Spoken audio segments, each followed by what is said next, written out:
মা দুর্গাকে স্মরণ করে, গীতাকে প্রণাম করে এই সমাবেশ মাত্র 48 ঘন্টার নোটিশের সমাবেশ।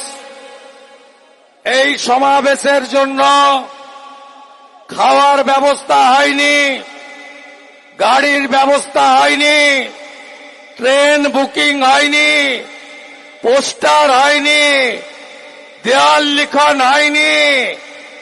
আপনারা পৌঁছেছেন এখানে। আমি সর্বাগ্রে কৃতজ্ঞতা জানাবো কলকাতা হাইকোর্টকে। মহামান্য বিচারপতি তীর্থঙ্কর ঘোষ মহোদয়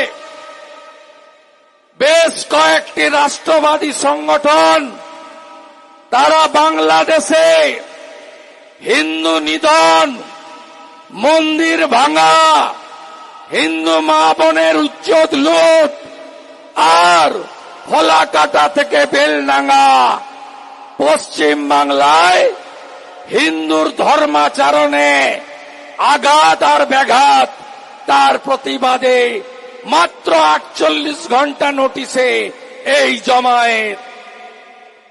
গত সপ্তাহে এখানে 3 মাসের প্রস্তুতিতে 2টো মিটিং হয়েছে। একটা 29 তারিখ মাদ্রাসার বাচ্চাদের নিয়েছে সিদ্দিকুল্লাহ চৌধুরী এখান থেকে হাম দো হামারা চার, ভারতবর্ষকে, সংবিধানকে আক্রমণ করেছেন। তার জন্য পুলিশের বাধা হয়নি, হাইকোর্টে যেতে হয়নি। কলকাতা পুলিশের জলের গাড়ি, সরকারের বাস, আপ্যায়নের কোনো ত্রুটি ছিল না। যাহা ইউনুস তাহাই এপারের মমতা। 31 তারিখে জনাব ফিরহাদ হাকিম এখানে সভা করে ওয়াকফের বিরুদ্ধে, অ্যামেন্ডমেন্ট বিলের বিরুদ্ধে আওয়াজ তুলেছেন। তৃণমূলের সাংসদ কল্যাণ ব্যানার্জি এই মঞ্চ থেকে 5, 15, 25, 50 যেখানেই নামাজ হবে সেটাই ওয়াকফের প্রপার্টি হবে, এখান থেকেই ঘোষণা করেছেন। তার জন্য অনুমতি লাগেনি, পুলিশের পারমিশন লাগেনি, হাইকোর্টে যেতে হয়নি। আবার এখানেই 19 তারিখে তোহা সাহেব সভা করবেন, তাকেও হাইকোর্টে যেতে হবে না। যাহাই ইউনুস তাহাই মমতা। ভাবছেন ওপারে তো হচ্ছে আমার কি? ফালাকাটায় মণ্ডপে ঢুকে পড়ল, শঙ্খধ্বনি বন্ধ, উলুধ্বনি বন্ধ, ঢাক বাজানো বন্ধ, কাসর বন্ধ। গার্ডেন রিচে ঢুকে পড়ল, চণ্ডীপাঠ বন্ধ, স্তোত্র বন্ধ, গায়ত্রী বন্ধ, মন্ত্রপাঠ বন্ধ। আমি ওই মায়ের মণ্ডপে গিয়েই আরতি করে এসেছি গার্ডেন রিচে। যে ভাষায় কথা বললে সন্তুষ্ট হয় ওই ভাষাতে উত্তর দিয়ে এসছি গার্ডেন রিচের মাটিতে দাঁড়িয়ে। শ্যামপুরে বিজয়া দশমীর দিন 5টা মায়ের মূর্তি ভাঙল, কেসও হয়নি, ব্যবস্থাও হয়নি।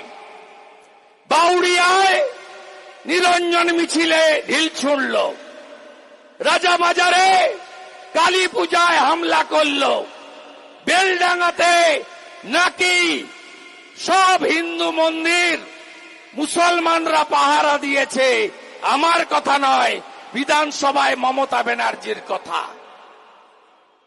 50টা মন্দির ভেঙেছে। আইসি জামাল মন্দির সারাতে ব্যস্ত। 200 দোকান লুট হয়েছে। 500 বাড়িতে হামলা করেছে। 10 দিন ধরে 163 ধারা জারি করে সন্ত সমাজ, হিন্দু সমাজ, মানবাধিকার সংগঠন, বিরোধী দলনেতা সহ বিরোধীদের বেলডাঙ্গায় প্রবেশ করতে দেয়নি। তাই দুজনের মধ্যে কোনো পার্থক্য নেই। এ লড়াই বেঁচে থাকার লড়াই নয়, এ লড়াই অস্তিত্ব রক্ষার লড়াই। এ লড়াই জিততেই হবে, আর মুখ বন্ধ করা যাবে না। আমি প্রভু প্রদীপ্তানন্দজি, প্রভু সর্বানন্দ অবধূতজি, প্রভু মহামণ্ডলেশ্বর জি, প্রভু সঞ্জয় শাস্ত্রীজি, ভাই সায়ন ঘোষ, হিন্দুত্ববাদী সংগঠনের শান্তনু সিনহা, দেবদত্ত মাঝি, শঙ্কর ঘোষ সহ একাধিক বিধায়ক, অর্জুন সিং, জিতেন তিওয়ারি, তাপস রায় তমগ্ন সহ রাষ্ট্রবাদী সনাতনী নেতৃবৃন্দ কেউ আজকে পতাকা নিয়ে আসেনি পার্টির, সবাই ধ্বজ নিয়ে এসেছে। গতকাল বাংলাদেশ থেকে বলা হয়েছে ওরা কি চট্টগ্রাম নিয়ে নেবে। আমরা চাইলে পশ্চিমবঙ্গ নেব, বিহার নেব, ঝাড়খণ্ড নেব, উড়িষ্যা নেব, আসাম নেব, উত্তর পূর্বাঞ্চল নেব। আর আমরা ওই জিহাদিদের বলি তাকিয়ে দেখ উপরের দিকে, এটা আমরা করব, এটা আমরা করব। অখণ্ড ভারতকে, অখণ্ড ভারতকে, অখণ্ড ভারতকে, অখণ্ড ভারতকে বড় বড় আওয়াজ, বড় বড় আওয়াজ। হাসি মারাতে 40টা শব্দ জনাব আছে ভারতের, দুটো যদি ঘুরিয়ে দেয় না পালানোর রাস্তা পাবে না। হবে 71-এ আমার জ্ঞান পড়েনি, জন্ম হয়েছিল। ইতিহাস পড়েছি, অতীত পড়েছি। 1.5 বছর লেগেছিল এই রাজাকারের বাচ্চা, হেফাজতের বাচ্চা, এদেরকে ভারত বিরোধীদের সোজা করতে। 30 লক্ষ শহীদ, 14 লক্ষ বাঙালি হিন্দু, 17,000 ভারতীয় আর্মি, তার মধ্যে 3,000 বিএসএফ এর জওয়ান। আমাদের জন্যই বাংলাদেশ তৈরি হয়েছে। 71-এ 93,000 রাজাকার ধরা পড়েছিল ভারতীয় আর্মির হাতে। মুখে বলছি না, ভারতীয় আর্মি কি করেছিল মনে নেই। আর আমরা উদার, আমরা শান্তিপ্রিয়, নিজ ধর্মে আস্থা রাখি, অপর ধর্ম শ্রদ্ধা করি।